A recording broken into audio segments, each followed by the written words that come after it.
Hey Martin, how are you? Raj, I am doing very well here. It's a beautiful spring morning here in northern New Jersey.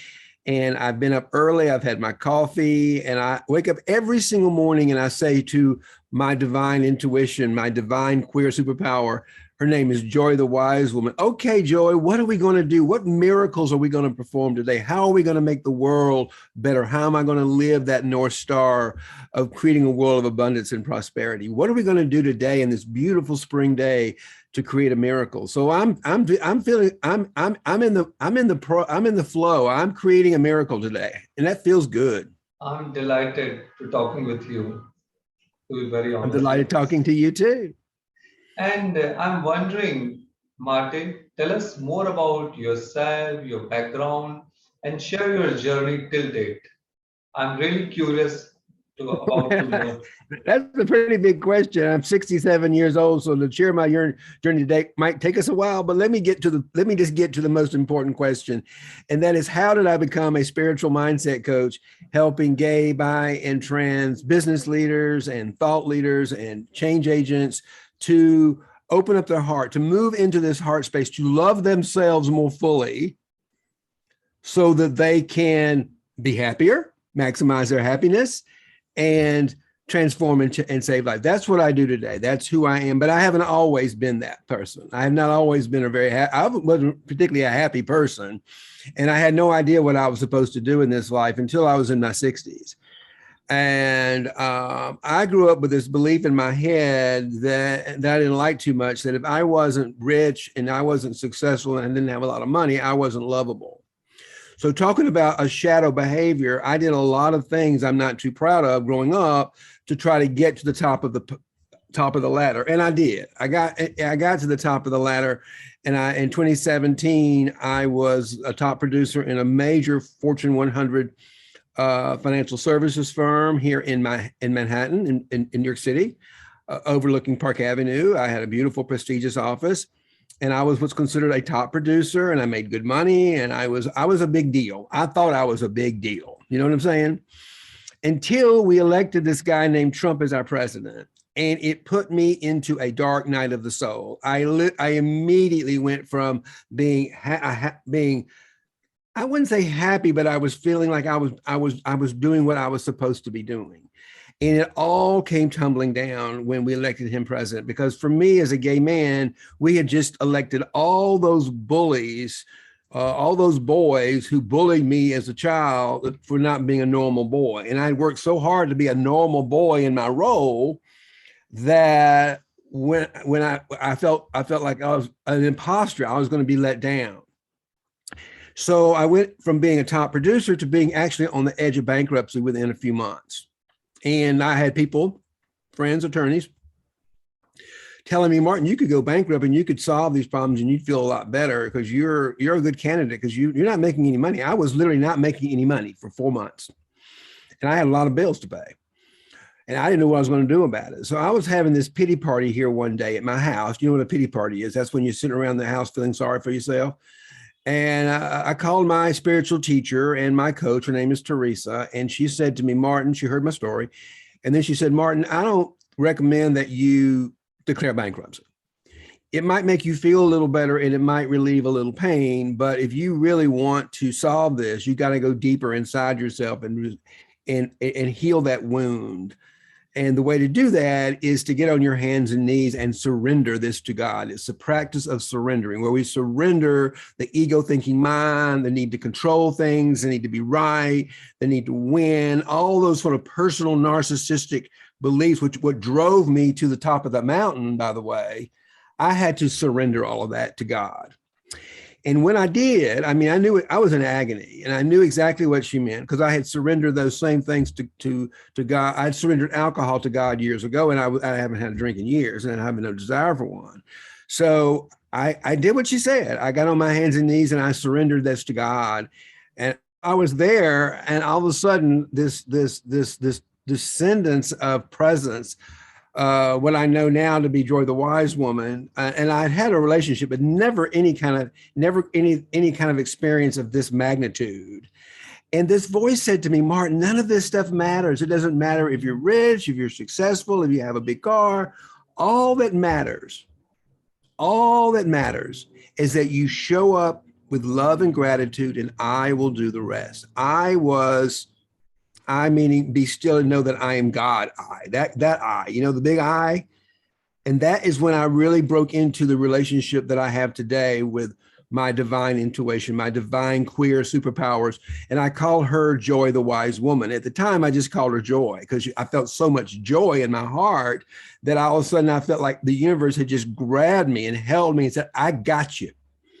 You're climbing the wrong ladder. So here, fall back into my arms. I got you, and I'm going to guide you the rest of the way. And it was through that guidance that I actually created my North Star, which is my mission statement, which says I'm creating a world of abundance and prosperity, but for everyone to enjoy by showing up with love and gratitude.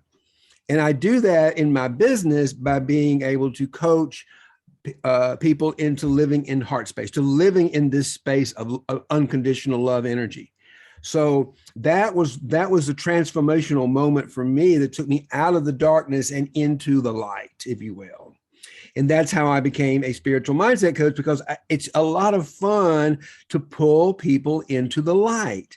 That's what we do as light workers, as shadow workers. We help people. What I do is we help people see, like I did, those shadows, those beliefs, like that whole thing, that whole construct of getting to the top of that pyramid was built on the fear that I was not good enough. And I felt like if I had did enough work and became enough successful that I could prove to the world that I was worthy of love. That is the biggest bunch of nonsense in the world. I'm worthy of love. You're worthy of love just because we're these wonderful, beautiful, precious human beings.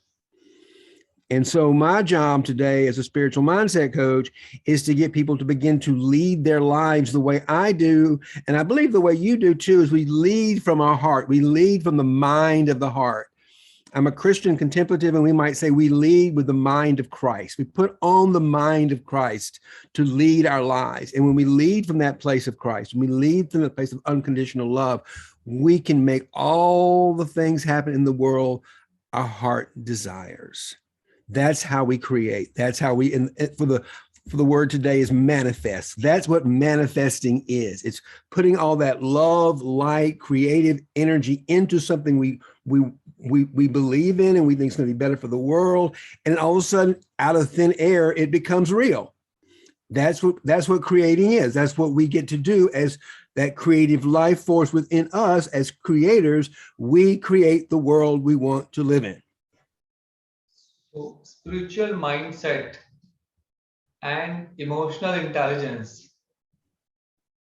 how we can use these terms and words, and we can use our emotional intelligence and the mindful spiritual leadership. So we Yes, can enhance, that is an how to absolute, enhance. that's a beautiful question, because that connection of those two dots are very important, because the way we get into mindset, the way we get into our heart is we have to follow our feelings. We have to become emotionally intelligent so that we are the heart. We say, oh, there's a feeling of fear right now. What's that feeling of fear all about? And let me feel that fear for a moment. And what I find is when I get still and listen to that fear, I find that fear is trying to tell me something. The fear is coming up because it's got a story going on, a thought in my head that's negative. It's telling me something about myself that hurts. It's painful. A fear I'm not going to get something I want. So when I look at that, or it's telling me something that's not true usually. So what I do is I get still and I sit in that fear. I feel the fear. And then I ask it, what are you trying to tell me? Oh, why am I feeling fear? The fear is usually saying something like, well, because you're not smart enough to do this. Or you're not worthy of making some money. Whatever is causing the fear, there's a story, there's a thought behind it. And we know that energy follows thought. So if I'm having a negative thought, then the energy, what I'm going to produce in the world is going to be negative. It's going to be destructive. I'm in the world to not make, I'm in the world to create. So what I do is I feel into that fearing, and then I ask that, then I go into what I call a truth question. You know, I don't argue with it. The heart never argues. The heart just asks enough questions so the truth is revealed. So then when I ask that question, you know, it's in my head, my mind, my ego thinking mind saying, you're not smart enough. I'll say, is that true? Is it true, Martin, that you're not smart enough to learn how to do this? And I'm like, of course not. I'm plenty smart. I've got I'm connected to the infinite intelligence of the universe. That's what I am. I am the intelligence of the universe. That's the truth of who I am. And now I've broken through to the heart. I have opened up the heart to the truth. And now I'm thinking with my heart. I have a spiritual mindset, because now I've taken that feeling and I've followed it, I've felt it, and I've followed it all the way down to find the truth of who I am. And when I find the truth of who I am, then I'm open the heart. Can anybody out there